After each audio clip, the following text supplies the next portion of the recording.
नमस्कार, मेरा नाम है नील। दृष्टि आईएएस के एडिटोरियल डिस्कशन में आपका स्वागत है। जिस एडिटोरियल की चर्चा आज हम कर रहे हैं, the myth and the lure of crypto, ये आया है इंडियन एक्सप्रेस में और जुड़ा है जीएस पेपर 3 से, इकोनॉमी खंड से ये जुड़ा है। लिखा है इसको सौम्यकांति घोष और साकेत हिरशिखर साहब ने, जो कि स्टेट बैंक ऑफ इंडिया के साथ एडवाइज़र और इकोनॉमिस्ट की भूमिका में जुड़े हुए हैं। महत्वपूर्ण इसलिए भी है ये एडिटोरियल क्योंकि सरकार जल्द ही क्रिप्टो करेंसी के लिए एक बिल लाने वाली है। तो पहले हम ब्रॉडली समझ लेते हैं कि क्या बात है, और इसमें कई सारी ऐसी टर्म्स आई हैं जो क्रिप्टो करेंसी से जुड़े कई बातों को, कई पहलुओं को आज हमें स्पष्ट कर देगी, ऐसा मुझे आशा है। तो बहरहाल पहला बात ये करते हैं कि 2018 में सुप्रीम कोर्ट ने एक वर्डिक्ट दिया था, ये कहते हुए कि सरकार ने क्रिप्टो करेंसी को इलीगल जो घोषित किया है उसका कोई आधार नहीं है। तो ये कहते हैं कि उस जजमेंट में एक बात थी कि आधार स्पष्ट होने चाहिए। तो आज हम उन आधारों की बात करेंगे। वो कहते हैं कि ये बिल भी उन आधारों को स्पष्ट करेगा, क्योंकि सरकार हवा में किसी चीज़ को इलीगल घोषित नहीं कर सकती। सुप्रीम कोर्ट के जजमेंट की मेन बात ये थी। फिर उसके बाद वो कहते हैं कि क्रिप्टो करेंसी जो है वो ब्लॉकचेन पे आधारित है, लेकिन ब्लॉकचेन केवल क्रिप्टो करेंसी है ऐसा नहीं है। ब्लॉकचेन के आयाम और भी बड़े हैं, उसका फलक और भी विस्तृत है। कैसे है उसकी हम चर्चा करेंगे। फिर वो कहते हैं कि क्या इम्पैक्ट होने वाले हैं, वो 3 भागों में उसको बांटते हैं। वो कहते हैं ब्लॉकचेन जैसी नई टेक्नोलॉजी 3 चीज़ों पर असर डालेगी। सोवरेनिटी, देशों की संप्रभुता पर। दूसरा कि ऑलरेडी जो एस्टेब्लिश्ड फाइनेंशियल मार्केट है, बैंक है, उसके साथ उसका कैसा एंगेजमेंट होगा ये।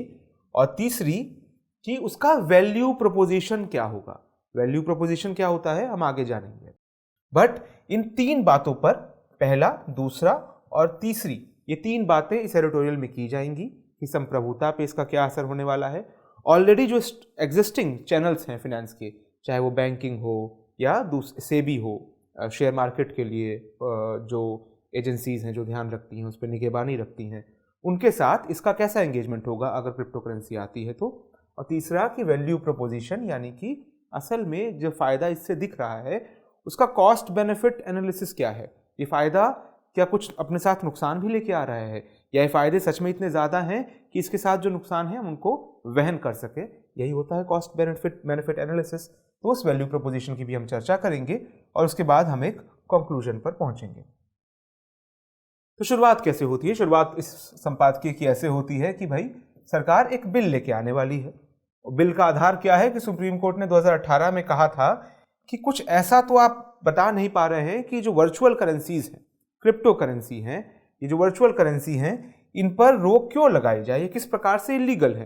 तो आशा की जा रही है कि ये जो बिल है ये स्पष्ट नियम बता पाएगा कि जिस नियम को फॉलो ना करने वाली क्रिप्टो करेंसीज या वर्चुअल करेंसीज इलीगल है, जो इसको फॉलो करेंगी या रेगुलेटेड हो जाएंगी वो लीगल है। तो इस तरह की उम्मीद है। लेकिन क्योंकि बिल नहीं आया है तो इसके बारे में ज़्यादा बात नहीं की गई है कि अभी बैन लगेगा कि रेगुलेट होगा, ये अभी हम कह नहीं सकते। कह क्या सकते हैं कि जब से दुनिया ने बिटकॉइन को उभरते हुए देखा और उसके बाद उसकी कीमतों में एक इजाफा देखा, तो पूरी दुनिया में बहुत बात होने लगी क्रिप्टो करेंसीज की। फिर यह संपादकीय कहता है कि ऐसा तो है नहीं कि बिटकॉइन अकेली क्रिप्टो करेंसी है, बहुत सारी क्रिप्टो करेंसीज आ गई। तो हमें क्या ध्यान रखना होगा कि सारी क्रिप्टो करेंसी ब्लॉकचेन पे बेस्ड होती है। तो ब्लॉकचेन क्या है? ब्लॉकचेन एक तकनीक है। अगर आप बही खाते को जानते हैं या जिस प्रकार से एक्सेल को मेंटेन किया जाता है, तो क्या होता है उसमें किताब पे एंट्री हो जाती हैं किसी भी चीज़, किसी भी ट्रांजैक्शन के बारे में, और वो किताब रखी रहती है, आप उसको जब भी चाहे चेक कर सकते हैं।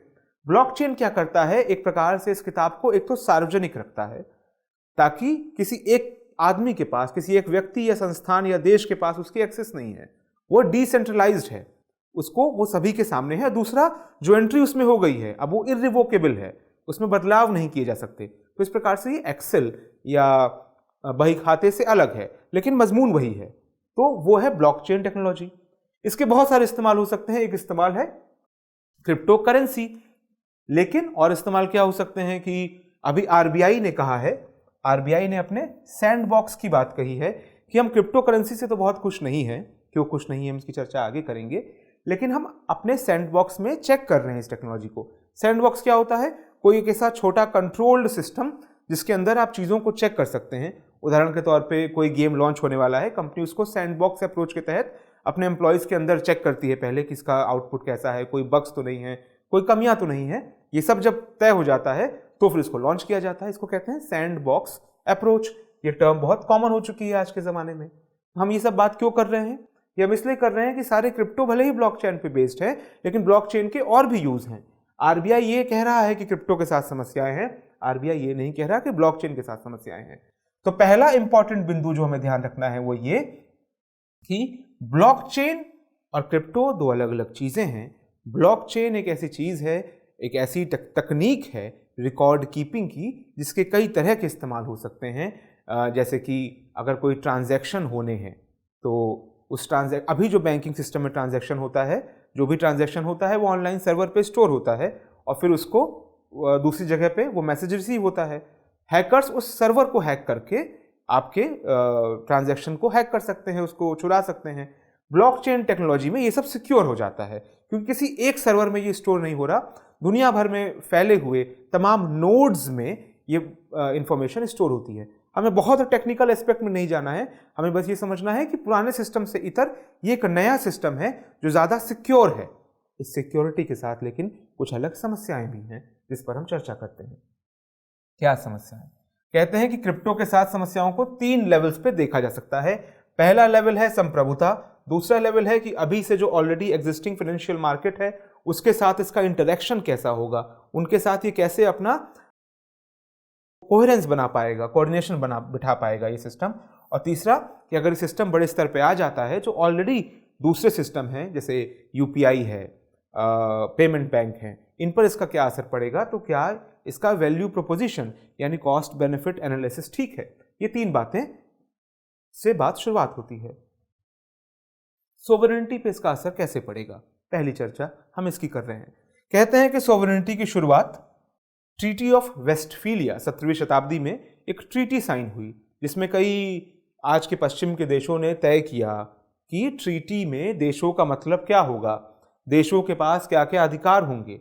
टेरिटोरियल सोवरेनिटी जिसको आज हम मान लेते हैं, गिवन मान लेते हैं कि ये तो होगी ही ना, कोई देश है तो उसके पास तो ये अधिकार होंगे ही, ये हमेशा से नहीं थे। ये उस ट्रीटी में तय हुआ कि एक देश होने का मतलब, एक संप्रभु देश होने का मतलब क्या क्या होता है। तमाम अर्थ जो होते हैं जैसे कि कानून क्या होगा वो देश तय करता है। तो देश संप्रभु है यानी वो खुद तय कर सकता है कि उसके देश, उसके भौगोलिक सीमा के अंदर कौन से कानून लागू होंगे। कुछ जगहों पे ब्लास्फेमी या ईश निंदा का कानून लागू है, ये उस देश का सोवरेन राइट है, हम उसकी भर्त्सना कर सकते हैं, उसको हटा नहीं सकते। हम एक सेकुलर संप्रभु राष्ट्र हैं, हमने चुने हैं अपने वैल्यू सिस्टम, तो इस प्रकार से देश तय कर सकते हैं। ये सब कुछ वेस्टफेलिया से माना जाता है, शुरू हुआ 1648 में साइन हुई एक संधि से। वेस्टफेलिया जर्मनी में एक जगह है।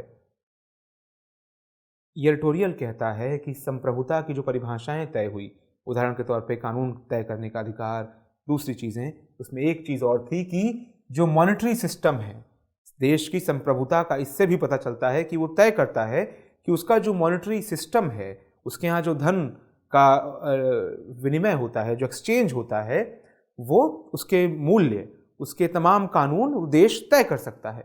ये उसकी संप्रभुता का एक स्तंभ था। जिस प्रकार से कानून उसकी संप्रभुता का एक स्तंभ है, उसका आइन या संविधान उसकी संप्रभुता का एक स्तंभ है। अब ये स्तंभ दरकता दिख रहा है। कैसे दरकता दिख रहा है? क्योंकि जो क्रिप्टो करेंसी है वो किसी एक देश के अधीन तो है नहीं, यानी कि उस देश का सेंट्रल बैंक जो है, भारत के संदर्भ में बात करें तो रिजर्व बैंक ऑफ इंडिया, उसका क्रिप्टो करेंसी पे कोई वैसा कंट्रोल नहीं है कि वो तय कर सके कि कितनी क्रिप्टो करेंसी मार्केट में आएगी, कितनी नहीं आएगी, इस पर अधिकार तो है नहीं। तो देश की संप्रभुता पर एक डाउट खड़ा होता है।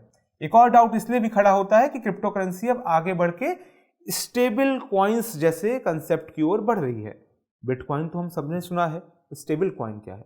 बहुत बड़ा अंतर है। बिटकॉइन तो एक काइंड ऑफ क्रिप्टो करेंसी हो गई, क्रिप्टो करेंसी का एक उदाहरण हो गया। कई तरह की क्रिप्टो करेंसीज मार्केट में है, इथेरियम, लाइट, फलाना, बहुत सारी। स्टेबल कॉइन्स एक कंसेप्ट है, इस कई तरह के स्टेबल कॉइन्स हैं। एक उदाहरण है टेथर। टेथर यानी किसी चीज पर आधारित, इसका नाम ही है टेथर। क्यों है उसका ये नाम टीथर। इस तरह के कई सारे स्टेबल कॉइन्स हैं। ये वो क्रिप्टो करेंसीज हैं जो किसी दूसरी फिएट करेंसी या लीगल टेंडर, फिएट करेंसी, हम इन टर्म्स को एक्सप्लेन करेंगे अभी, फिएट करेंसी या लीगल टेंडर या किसी कमोडिटी, कमोडिटी यानी अपने आप में कोई असेट है, सोना हो सकता है, कोई असेट है जिसकी अपने आप में कोई कीमत है, उससे जुड़ी हुई है। तो उदाहरण के तौर पे हम एक स्टेबल कॉइन का मतलब होगा कोई भी स्टेबल कॉइन, यानी टीथर है तो टीथर उदाहरण के तौर पे जुड़ा हुआ है किससे, यूएस डॉलर से। तो ये नए प्रकार के सिस्टम्स आ रहे हैं, इन शब्दों पर हम जल्दी आएंगे, ऐसा नहीं है कि मैं इनको भूल गया हूं, बट हम बात कर रहे थे स्टेबल कॉइन की। तो स्टेबल कॉइन अब एक नई तरह की क्रिप्टो करेंसीज आ रही हैं जो किसी तीसरे सिस्टम से जुड़ी हैं। तो अपने आप में लग रहा है कि एक नया पैरेलल सिस्टम जब शुरू हो रहा है जो किसी भी एक देश के कंट्रोल में नहीं होगा, उस देश के कंट्रोल में नहीं होगा जिस देश में ये इस्तेमाल की जा रही होगी करेंसी। तो इस प्रकार से देश की संप्रभुता पर एक खतरा आ रहा है। और खतरा कैसे आ रहा है कि जो मनी क्रिएशन है वो एक देश का संप्रभु हक है। बात केवल इतनी ही नहीं है। आरबीआई उदाहरण के तौर पे, आरबीआई का रेवेन्यू कई सोर्सेज से आता है, हम विस्तार में चर्चा तो नहीं करेंगे लेकिन जान लेते हैं।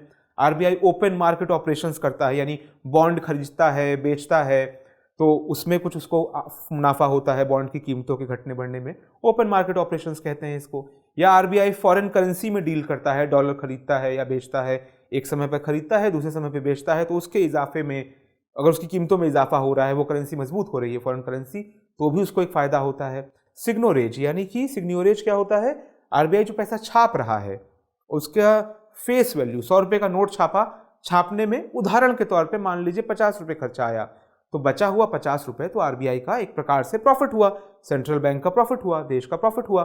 तो करेंसी का अगर संप्रभु हक देशों से छिनता है तो उससे आरबीआई के रेवेन्यू भी, आरबीआई की जो इनकम है वो भी तो प्रभावित होगी। तो इससे भी उसकी संप्रभुता पर असर पड़ रहा है।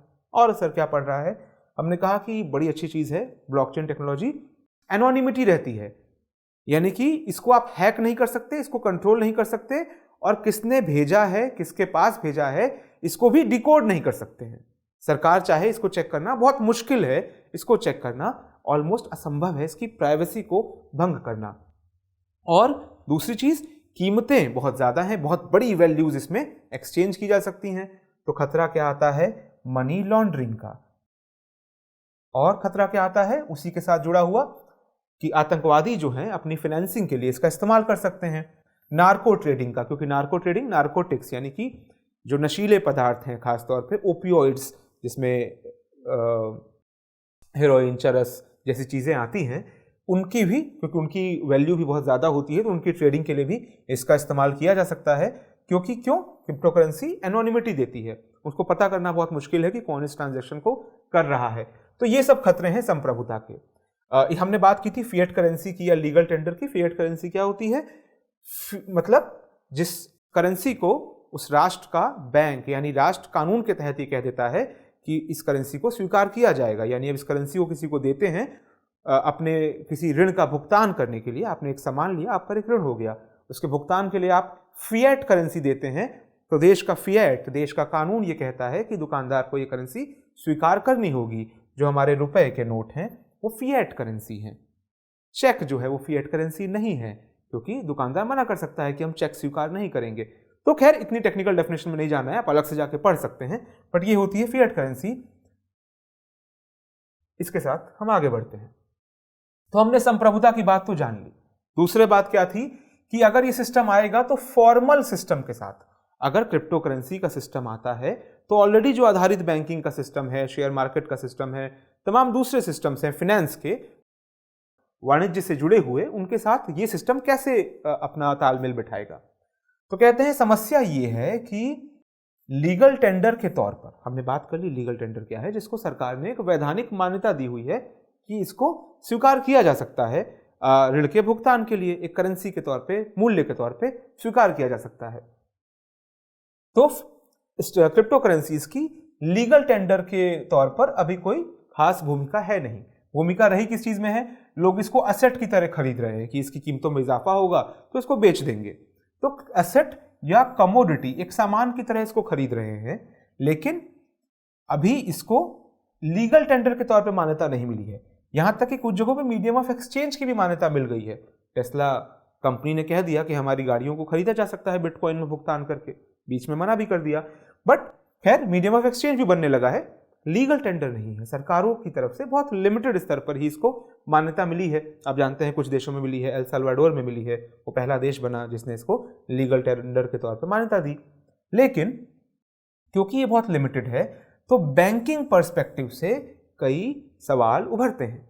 सवाल क्या उभरते हैं कि क्या इसको क्योंकि अपने आप में एक असेट है लेकिन लीगल टेंडर नहीं है तो आप लोन चुकाने के लिए इसका इस्तेमाल नहीं कर सकते, एक समस्या।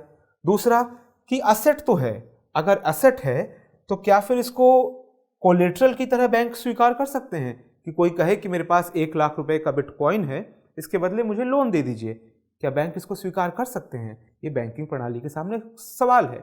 सवाल इसलिए भी है कि अगर स्वीकार कर सकते हैं तो हमें नए सिरे से सोचना होगा कि इसकी कैपिटल रिक्वायरमेंट क्या होगी, क्योंकि अब तक जो चीज़ें एसेट के तौर पर स्वीकार की जाती हैं, जैसे सोना स्वीकार किया जाता है, रियल एस्टेट स्वीकार किया जाता है, ज़मीन जायदाद ये स्वीकार किए जाते हैं। इसको लेकर एस्टैब्लिश नॉर्म है कि जो मार्केट वैल्यू होगी उसके आधार पर सरकार तय कर सकती है कि कितना कैपिटल रिक्वायरमेंट है, यानी इस लोन के बदले हमें कितना अपने पास रखना है कि अगर ये लोन खराब हो गया तो इस असेट से हमें कितनी वसूली हो जाएगी, और थोड़ा हमने कैपिटल रिक्वायरमेंट पहले से रखा है इसके लिए। उन चीज़ों में ये बातें स्पष्ट हैं, क्रिप्टो करेंसी के लिए ये बातें स्पष्ट नहीं हैं। तो इस प्रकार की समस्याएं आएंगी जब ये फॉर्मल सिस्टम के साथ कोऑर्डिनेशन पे बढ़ेगा। और समस्याएं क्या आएंगी? ये फ्रैक्शनल सिस्टम ऑफ बैंकिंग के साथ कंपेटेबल नहीं बैठता। अब आप पूछेंगे फ्रैक्शनल सिस्टम ऑफ बैंकिंग क्या है? फ्रैक्शनल सिस्टम ऑफ बैंकिंग है कि बैंक में जब आप 100 रुपए देते हैं तो बैंक एक निश्चित अमाउंट, उदाहरण के तौर पे 10 रुपए अपने पास रखता है कि अचानक से कोई मांगने आ जाए तो उसमें से 10 रुपए अपने पास रखेगा, बाकी के 90 रुपए वो आगे बढ़ा देता है, लोन के फॉर्म में, इन्वेस्टमेंट के फॉर्म में आगे बढ़ा देता है। इसी तरह अर्थव्यवस्था ग्रो करती है, मार्केट में पूंजी आती है। लेकिन क्रिप्टो करेंसी के साथ आप ऐसा नहीं कर सकते। क्रिप्टो करेंसी अपने आप में एक अलग यूनिट है, वो बाकी जगहों पर इस्तेमाल नहीं की जा सकती। तो ये जो फ्रैक्शनल सिस्टम है इसके साथ भी क्रिप्टो करेंसी जो है वो अपने कोऑर्डिनेशन के साथ नहीं बैठ पाती है। इसके अलावा एक नई चीज है ICOs। देखिए आज हम बहुत सारे नए शब्द सीख रहे हैं। हमने सीखा सैंडबॉक्स के बारे में, हमने सीखा फ्रैक्शनल सिस्टम के बारे में, हमने फिएट करेंसी की भी बात की। हम कई टर्म्स जान रहे हैं, इन टर्म्स को आप अपने पास नोट करके रखिएगा। एक नई टर्म है कुछ क्रिप्टो जो कि ICO की फॉर्म में लॉन्च हो रहे हैं। ICO क्या है? Initial coin offering. Initial coin offering क्या है? तो अब तक हम जानते हैं कि कंपनियां अपना IPO लॉन्च करती हैं कि कोई स्टार्टअप है और उसको मिल चाहिए इन्वेस्टर्स। तो स्टार्टअप अपना IPO लॉन्च करता है, इन्वेस्टर्स को देता है, इन्वेस्टर्स पैसा देते हैं, इसके बदले में इनको रिटर्न मिलता है। यही नॉर्मल तरीका होता है। ये तरीका ICO बदल रहे हैं। ICO क्या कह रहे हैं कि ICO ब्लॉकचेन टेक्नोलॉजी पर फिर से आधारित है, क्योंकि एक तरीके का क्रिप्टो करेंसी है ये भी। तो स्टार्टअप क्या करते हैं? स्टार्टअप कहते हैं कि हम आपको ICO देंगे, तो वो इस ब्लॉकचेन के तहत इन्वेस्टर्स के पास ICO दे रहे हैं, इनिशियल कॉइन ऑफरिंग दे रहे हैं। और इन्वेस्टर्स इसके बदले में क्या आशा रखते हैं? आशा रखते हैं कि भाई हमें रिटर्न्स मिलेंगे, हमें इस पर प्रॉफिट मिलेगा। और स्टार्टअप को क्या मिल रहा है इसके बदले में? इन्वेस्टमेंट मिल रहा है, इन्वेस्टमेंट मिल रहा है। तो ये प्रारूप है किस चीज का? ICO का, इनिशियल कॉइन ऑफरिंग्स का। फायदा क्या हो रहा है इसमें? स्टार्टअप्स को फायदा ये हो रहा है कि वो किसी बिचौलिए पर आधारित नहीं है, बैंक पर आधारित नहीं है अपना IPO जारी करने के लिए, शेयर मार्केट पे डिपेंडेंट नहीं है अपना IPO जारी करने के लिए। दिक्कत क्या हो रही है कि एक तो ओनर आइडेंटिटी कंसील्ड रह रही है, कौन खरीद रहा है इन ICOs को जानना बहुत मुश्किल है। कई बार तो ये भी जानना बहुत मुश्किल हो सकता है कि किसी स्टार्टअप के बिहाफ पे वो जारी किए गए हैं। एक मैश के अंदर, एक जाल के अंदर ये सब उलझा हो सकता है, छिपा हो सकता है। दूसरा चीज, अभी तो ये भी स्पष्ट नहीं होता कि कई बार जो इनिशियल कॉइन ऑफरिंग्स दी गई हैं उसमें खरीदकर्ता के पास क्या क्या अधिकार हैं। खरीदकर्ता को उम्मीद तो है कि इससे बहुत प्रॉफिट होगा और कंपनी चल जाएगी, तो लेकिन अगर चलती है तो एग्जैक्टली क्या क्या अधिकार होंगे, क्या वो किसी प्रकार की ओनरशिप देगा उसको कंपनी के अंदर, एक स्टेक देगा, क्योंकि शेयर में तो आपको शेयर मिल रहा है कंपनी में, आईसीओ में क्या मिल रहा है ये कई बार स्पष्ट नहीं होता। और सेबी जो है, जो कि ऐसे मामलों की जो इनिशियल पब्लिक ऑफरिंग्स दी जाती हैं, आईपीओ जारी किए जाते हैं, यानी शेयर जारी किए जाते हैं प्राइमरी मार्केट में, सेकेंडरी मार्केट में, शेयर बाजार में, उस पर सेबी निगहबानी करता है। लेकिन इस चीज को लेकर सेबी ने अब तक कोई पोजीशन क्लियर नहीं की है, क्योंकि कोई लॉ द्वारा ये रेगुलेटेड ही नहीं है। तो ये एक और हमें प्रॉब्लम देती है कि जो एग्जिस्टिंग मार्केट है, एग्जिस्टिंग सिस्टम है, उसके साथ ये अपना कोहेरेंस नहीं बैठा पा रहा। आगे बढ़ते हैं। अब हम आते हैं वैल्यू प्रोपोजिशन की बात पे। हमने बात कर ली सोवरेनिटी की, संप्रभुता के लिए कैसे खतरा है, हमने बात कर ली कि जो एग्जिस्टिंग सिस्टम है उसके साथ ही कैसे अपना जो कोऑर्डिनेशन है वो नहीं बैठा पाता है। तीसरी बात हम कर रहे हैं वैल्यू पोजीशन की, कैसे कि जो वर्चुअल करेंसीज हैं, क्रिप्टो करेंसीज हैं, वो कई जगहों पे मीडियम ऑफ एक्सचेंज की तरह आ चुकी हैं। कुछ देश तो बहुत आगे बढ़ गए हैं। हमने एल साल्वाडोर की बात की, वो एक नया शहर ही बसा रहे हैं जो कि देखने में बिटकॉइन जैसा लगेगा। ये गलत चिन्ह हो सकता है बट फिर भी बिटकॉइन जैसा लगेगा। तो कई जगहों पे वर्चुअल करेंसी के एटीएम भी खोले जा रहे हैं। तो इस पर ये संपादकीय पूछता है कि भारत में ऑलरेडी जो पेमेंट सिस्टम है, इस डोमेन में बहुत इन्वेस्टमेंट हुआ है। एटीएम्स का जो नेटवर्क है वो पूरे देश में बहुत विस्तार कर चुका है, गांवों कस्बों तक जा चुका है। इसके अलावा यूपीआई में national payment corporation of India ने बहुत हैवी इन्वेस्टमेंट किया है इस आर्किटेक्चर को खड़ा करने में। हम जानते हैं भीम सिस्टम है, भीम यूपीआई है जिसको जो एनपीसीआई का है, पूरा पेमेंट मार्केट जिसमें गूगल पे, पेटीएम, फोन पे, तमाम कंपनियां ऑपरेट कर रही हैं, इसका इंफ्रास्ट्रक्चर खड़ा करने में भारत ने समय लिया है और एक बड़ा इंफ्रास्ट्रक्चर खड़ा कर लिया है। अब ऐसे में इस हाइपर कॉम्पिटिटिव मार्केट में क्या एक और एंट्री की सच में भारत को कोई जरूरत है? पहला सवाल जरूरत, दूसरा सवाल क्या इसका कोई फायदा है? इन दोनों बातों का ही उत्तर ना की तरफ झुका हुआ है, लेकिन ये सवाल अधूरा छोड़ दिया गया है, पूछ लिया गया है आपसे। आप सोचेंगे तो आपको लगेगा कि इस तरीके की कोई ज़रूरत तो है नहीं। बट बहरहाल आखिर में ये एडिटोरियल बढ़ते हुए क्या कह रहा है? कह रहा है कि हमने ये जान लिया कि कई तरह के ओवरलैप हैं क्रिप्टो करेंसी के कई सारे डोमेन्स में। हमने देखा पॉलिटिकल डोमेन में ओवरलैप है संप्रभुता का, और फाइनेंशियल सिस्टम में ओवरलैप है कि वो ऑलरेडी एग्जिस्टिंग सिस्टम के साथ ताल्लुक नहीं बैठा पाएंगे, उसके साथ कोहेरेंस में नहीं आएंगे, बिल्कुल हिला देंगे उस सिस्टम को। और तीसरी दिक्कत है कि क्या सच में इसके लिए जो अतिरिक्त इन्वेस्टमेंट चाहिए होगा इसके इंफ्रास्ट्रक्चर की, उसकी ज़रूरत है? क्या इसका जो वैल्यू प्रोपोजिशन है, कॉस्ट बेनिफिट एनालिसिस करें तो क्या सच में हमें कोई फ़ायदा दिखता है? तो इस तरह की कई ओवरलैप्स का ध्यान रखना होगा। इसके अलावा ध्यान ये भी रखना होगा कि मनी लॉन्ड्रिंग और बेनामी ट्रांजैक्शंस क्या होती हैं कि पता नहीं होता कि राइटफुल ओनर कौन है। किसी और ने, जिसके पास धन होता है, उसने किसी और के नाम से अपने पास कोई संपत्ति खरीद ली होती है, और एक प्रकार से उसको बेनामी संपत्ति कहा जाता है। तो इन सब से के साथ ये और आसान हो जाएगा, क्योंकि क्रिप्टो करेंसी में एक एनोनिमिटी होती है। जो असल उसके ओनर्स हैं वो हमेशा छिपे रहते हैं, वो केवल वर्चुअल अवतार में रहते हैं, और ये इतना सिक्योर सिस्टम है कि इसको क्रैक करके पहुंच पाना इस तक संभव नहीं है, ओनर तक संभव नहीं है। तो मनी लॉन्ड्रिंग, बेनामी ट्रांजैक्शन भी समस्या है। और इसके अलावा जो कंपनी लॉज हैं, पेमेंट सिस्टम है, बैंकिंग आर्किटेक्चर है, सिक्योरिटी और कॉमर्शियल लॉज हैं, जिन सब की हमने चर्चा की, इन सब के साथ भी ये एक डिसरप्टिव लेवल पर टकराता है, कुछ कंस्ट्रक्टिव नहीं कर पा रहा है। तो इन सबको ध्यान में रखना होगा जब हम इनोवेशन के लिए ये बिल ला भी रहे हैं। हम कह रहे हैं कि हमें ब्लॉकचेन टेक्नोलॉजी की बहुत ज़रूरत है, क्योंकि ये भविष्य की एक टेक्नोलॉजी है, लेकिन इसका जो क्रिप्टो करेंसी वाला अवतार है, इसके रेगुलेशन की, कंट्रोल की, और ज़रूरत पड़े तो इसके कुछ पार्ट्स पर बैन की भी ज़रूरत है। वो ऐसा क्यों कह रहे हैं? वो कह रहे हैं कि वर्चुअल करेंसीज में बहुत गलेबल इन्वेस्टमेंट भी हो रहा है। गलेबल, मासूम इन्वेस्टमेंट, धोखा खाएगा। कैसे धोखा खाएगा? वो कहते हैं कि देखा गया है कि अक्सर वो जगहें, वो राज्य, वो शहर, वो कस्बे जहाँ पर कम पर कैपिटा इनकम है, आमतौर पे यानी कि गरीब लोग रहते हैं ऑन एन एवरेज, वही जगह ज़्यादा है जहाँ पर चिट फंड सबसे ज़्यादा लोगों को फंसा लेता है। चिट फंड क्या होता है? वादा किया गया कि 1 साल में आपका पैसा डबल हो जाएगा। आमतौर पे बहुत असंभव चीज़ लगती है, लेकिन वो भरोसा जनरेट किया जाता है, फिर बहुत सारा पैसा जमा किया जाता है, कुछ टाइम तक से सिस्टम को चलाया भी जाता है ताकि लोगों में भरोसा व्याप्त हो, और जब ये करोड़ों अरबों की बात हो जाती है तो पैसा लेके कुछ लोग फरार हो जाते हैं। चिट फंड स्कीम होती है वो। तो ऐसे स्कीम भारत में कई बार इसको अलग अलग जगहों पे होता हुआ देखा गया है, और जब भी ये होता है तो उससे एक बड़े वर्ग को बहुत नुकसान होता है। तो ऐसे में वर्चुअल करेंसीज में भी कहा जा रहा है कि देश का बहुत पैसा लोगों ने क्रिप्टो करेंसी, अलग अलग क्रिप्टो करेंसीज में लगा दिया है। तो इसलिए भी सरकार का दायित्व बनता है कि उस डेटा को भी एकत्रित करें कि किस तरह से ये पैसा उसमें लगाया जा रहा है, किस तरह का धन लगाया जा रहा है, और अपने लॉ के साथ क्लैरिटी लेकर आए ताकि वो गलेबल इन्वेस्टमेंट, वो मासूम, भोले और धोखा खाने के लिए बहुत वल्नरेबल इन्वेस्टमेंट वर्चुअल करेंसीज में ना हो सके। इसके साथ ही एडिटोरियल समाप्त होता है। दूसरा एडिटोरियल है, मनमोहन बहादुर साहब ने लिखा है, इंडियन एक्सप्रेस में ही इन्होंने भी लिखा है, रिटायर्ड एयर वाइस मार्शल रहे हैं ये।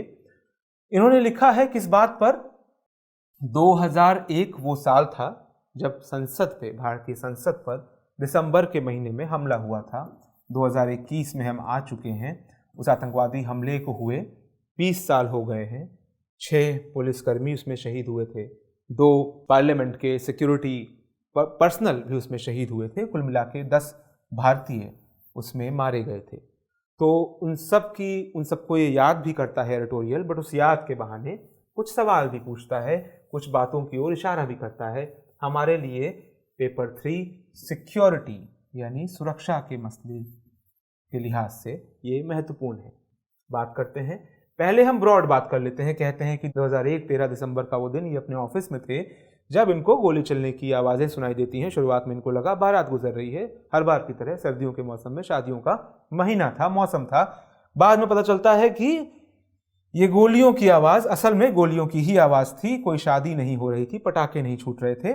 मैसेज आ जाता है आतंकवादी हमला हुआ है भारत के लोकतंत्र के मंदिर पर, भारत के लोकतंत्र की इबादतगाह पर। उसके बाद कैबिनेट कमिटी ऑन सिक्योरिटी की मीटिंग होती है। कैबिनेट कमिटी ऑन सिक्योरिटी की चर्चा हमने कुछ दिन पहले भी की थी। भारत में जो 8 कमिटीज़ हैं, 8 कैबिनेट कमिटीज़ हैं, उनमें से ये एक कमिटी है। कौन कौन लोग होते हैं इसमें? प्रधानमंत्री होते हैं, होम मिनिस्टर होते हैं, फिनेंस मिनिस्टर होती हैं, डिफेंस मिनिस्टर होते हैं, और मिनिस्टर फॉर एक्सटर्नल अफेयर्स भी होते हैं, यानी फॉरेन मिनिस्टर जिसको आम भाषा में कहते हैं। ये 5 इसके मेंबर्स होते हैं। इसके अलावा कभी कभी इसमें कैबिनेट सेक्रेटरी को इनवाइटी के तौर पर, डिफेंस सेक्रेटरी को इनवाइटी के तौर पर, और जो नेशनल सिक्योरिटी एडवाइज़र हैं उनको इनवाइटी के तौर पर बुला लिया जाता है। तो ये लोग इसका पार्ट होते हैं, कैबिनेट कमिटी ऑन सिक्योरिटी। तो उस मीटिंग में बुला लिया गया और उसके बाद कई चीज़ों पर चर्चा हुई। हमने इस कमेटी का जिक्र इसलिए किया कि आप इसको रिवाइज कर लें। उसके बाद ये कहते हैं कि ये हमला बहुत दर्दनाक इसलिए भी था क्योंकि कारगिल युद्ध जो 1999 में ही हुआ था, उसके महज 2 साल बाद ये हो गया। हमने उम्मीद की थी कि कारगिल में जो हमसे चूकें हुई थी, इसके लिए कई कमेटी बनी थी, के सुब्रमण्यम कमेटी बनी थी, शिकायतकर कमेटी बनी थी, उन कमेटी की रिकमेंडेशंस को ध्यान दिया गया होगा। लेकिन इस हमले ने हमें बताया कि हम अभी तक चाक चौबंद है नहीं। वो कह रहे हैं कि इस हमले के 20 साल हो चुके हैं। इस 20 साल के बीच हमने मुंबई के 26 से 11 के हमले देखे। इसके बाद 2019 में पुलवामा में हमले हुए जिसमें 40 सीआरपीएफ के जवान शहीद हुए। लद्दाख में चाइना ने घुसपैठ की, ऐसा ये एडिटोरियल कहता है। उसके बाद कहता है कि जम्मू के एक एयरफोर्स स्टेशन पे ड्रोन से स्ट्राइक हुई। इसके तमाम चीज़ें इसके अलावा भी हुई। उरी और पठानकोट के हमले हुए 2016 में। तो तमाम हमलों की फहरिस्त ये संपादकीय पहले गिनाता है। क्यों गिनाता है? कुछ बातों को करने के लिए।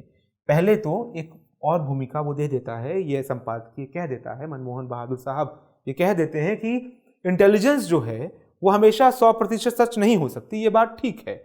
लेकिन ये बात इस बात का एक्सक्यूज नहीं बन जाना चाहिए कि आप बार बार अगर फेल भी कर रहे हो तो। इतने सारे हमले इस बीच हुए हैं, यानी कहीं तो हम चूक रहे हैं। और ऐसा भी नहीं है कि हर बार कोई उरी या पुलवामा हो जाए। तो ये संपादकीय कहता है कि ऐसा नहीं है कि हर बार आप एक हमला कर दें, क्योंकि धीरे धीरे तो फिर जो आपका विरोधी है वो ऐसे हमलों के लिए, ऐसे काउंटर अटैक्स के लिए, ऐसी सर्जिकल स्ट्राइक्स के लिए तैयार रहने लगेगा। क्योंकि आप पॉलिटिकल माहौल भी ऐसा बना चुके हैं कि सबको अब आशा है कि कुछ ऐसा हमला होगा तो कुछ ऐसा भी होगा। तो कह रहे हैं कि इससे फ़ायदा नहीं होगा। फ़ायदा किन चीज़ों से होगा उसकी चर्चा वो डिटेल में करते हैं। उन्हीं 3 बिंदुओं के लिए एडिटोरियल लिया गया है। पहला बिंदु क्या है? वो कहते हैं कि जो पॉलिटिकल रिटोरिक है इसको कम करना होगा। यानी कि जो देश में तमाम जो पॉलिटिकल पार्टीज़ हैं, राजनीतिक सत्ताएं हैं, विपक्ष में लोग हैं, उन सबको राष्ट्र सुरक्षा के मुद्दे पर एक जगह पर आना होगा। इस पर ज़्यादा शोर मचाने की ज़रूरत नहीं है कि ऐसा होगा तो हम ऐसा कर देंगे या ऐसा होगा तो हम वैसा कर देंगे। फंड एलोकेशन आप इतना कीजिए डिफेंस में और कैपेसिटी बिल्डिंग में, अपनी ट्रेनिंग को इतना चाक चौबंद कर लीजिए और इस प्रकार के अंदरूनी और बाहरी एक्शन लीजिए कि आपको ये शोर मचाने की जरूरत नहीं हो कि कुछ हम पर हमला हुआ तो हम ऐसा कर देंगे। Let your actions speak for themselves. आपके एक्शंस ऐसे हों कि वो खुद दुश्मन को सजग रहने पर मजबूर कर दें। उदाहरण किसका दिया गया है? इजराइल का, कि उसकी जो एजेंसी है मोसाद, उसकी जो इंटेलिजेंस एजेंसी है, उसकी अपने आप में एक छवि ऐसी बन चुकी है कि कोई भी 10 बार सोचता है इजराइल के खिलाफ कोई कदम उठाने से पहले।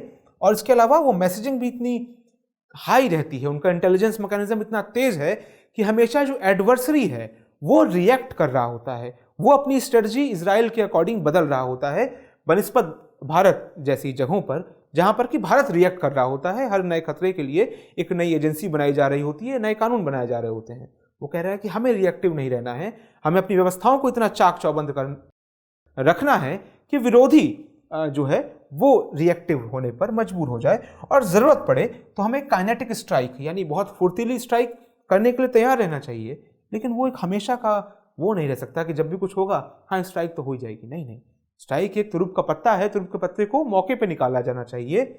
अदरवाइज तो आपका डेटरेंस, आपको लेकर इतना भय होना चाहिए विरोधी में, इस तरह के हमले से पहले कोई भी 100 बार सोचे। दूसरी बात क्या करता है ये संपादकीय? संपादकीय कहता है कि हाफ हार्टेड एक्शंस, आधे मन से उठाए गए एक्शन से बचना चाहिए।